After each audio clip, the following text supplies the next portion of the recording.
Imagine yourself on a Hawaiian beach. It is late. The sun has long since disappeared into the vast Pacific Ocean. The moon hangs high in the sky, a silver coin in a black velvet pouch. The only sounds you hear are the gentle waves. They whisper secrets as they lap against the shore. The sand is cool beneath your feet. A soft breeze rustles through the palm trees, their fronds dancing like shadowy figures in the pale moonlight. It feels peaceful. It feels serene. But you are not entirely alone out here in the darkness of the islands. The air grows still. A strange quiet descends upon the beach. Even the waves seem to hold their breath. The usual night sounds of crickets and distant life fade away. A feeling of unease begins to creep into your heart, a primal fear that you cannot quite explain. You look around, your eyes trying to pierce the deep shadows that hug the coastline. You see nothing but the empty stretch of sand and the dark, looming shapes of the trees. Yet the feeling persists, growing stronger with each passing moment. This is the moment when wise locals know it is time to leave. This is when the legends feel most real. Hawaii is a land of ancient stories and powerful spirits. The beauty of the islands hides many mysteries. During the day, it is a paradise of sun and surf, but when night falls, a different world awakens. It is a world of gods and ghosts, a world where the past walks alongside the present. The locals know these stories well. They respect the traditions and the warnings passed down through generations. They understand that some places are not meant for mortal feet after dark, especially on certain nights sacred to the old ways. You might feel a sudden chill, a drop in temperature that has nothing to do with the night air. It is a cold that seems to come from within, a signal that something is wrong. The beautiful, tranquil beach no longer feels welcoming. Instead, it feels like a place where you are an intruder, a trespasser on sacred ground. Your sense of peace is shattered, replaced by a growing dread. You are standing on a path that does not belong to you, and soon its rightful owners will come to claim it. This is the beginning of the terror of the night marchers. So who are these terrifying figures? They are the Huakai Po, the night marchers. They are the spirits of ancient Hawaiian warriors. They are chiefs, soldiers, and alii of the highest rank. In life, they were powerful and respected. In death, they continue their duties. They march in a ghostly procession, forever protecting the sacred lands of their ancestors. They are not simply ghosts wandering aimlessly. They are an army, a spectral force with a purpose. They follow the old paths, the ancient trails that once crisscrossed the islands, often leading to temples or sacred sites. Their march is a reenactment of a ceremony from long ago. They might be escorting a high-ranking chief to a special event, or perhaps they are on their way to a great battle from Hawaii's past. Their procession is silent and deadly serious. They carry flickering torches that cast an eerie, unnatural glow. They are armed with spectral spears and clubs, ready to defend their chief. These are not friendly spirits. They are the guardians of a forgotten kingdom, and they demand respect. They are a living piece of history, a terrifying reminder of the power and majesty of old Hawaii. The night marchers are bound to their path. They do not deviate. They walk through anything that stands in their way. A modern road, a new building, even a house. If it lies on their ancient trail, they will pass right through it as if it were not there. Locals who live on or near these sacred paths often report strange occurrences. They hear the sounds of the march passing through their homes. They feel the ground tremble. They know to stay inside, to keep the lights off, and to remain silent until the procession has passed completely. Their purpose is solemn and eternal. They protect their leader and their sacred duty above all else.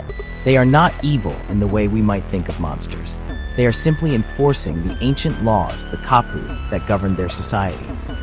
In their time, it was forbidden for a commoner to look upon a high chief. The penalty was death. In their spectral march, this law still applies. They are not marching to harm the living intentionally, but they will not tolerate disrespect or interference. They are a force of nature, an echo of the past that still holds immense power. How do you know if the night marchers are coming? The first sign is often in the air itself. A strange, foul odor might drift on the breeze, a smell of death and decay that is impossible to ignore. Then comes the sound. Faintly at first, you might hear the distant, rhythmic pounding of a drum. It is a deep, resonant sound that seems to vibrate through the ground and into your very bones.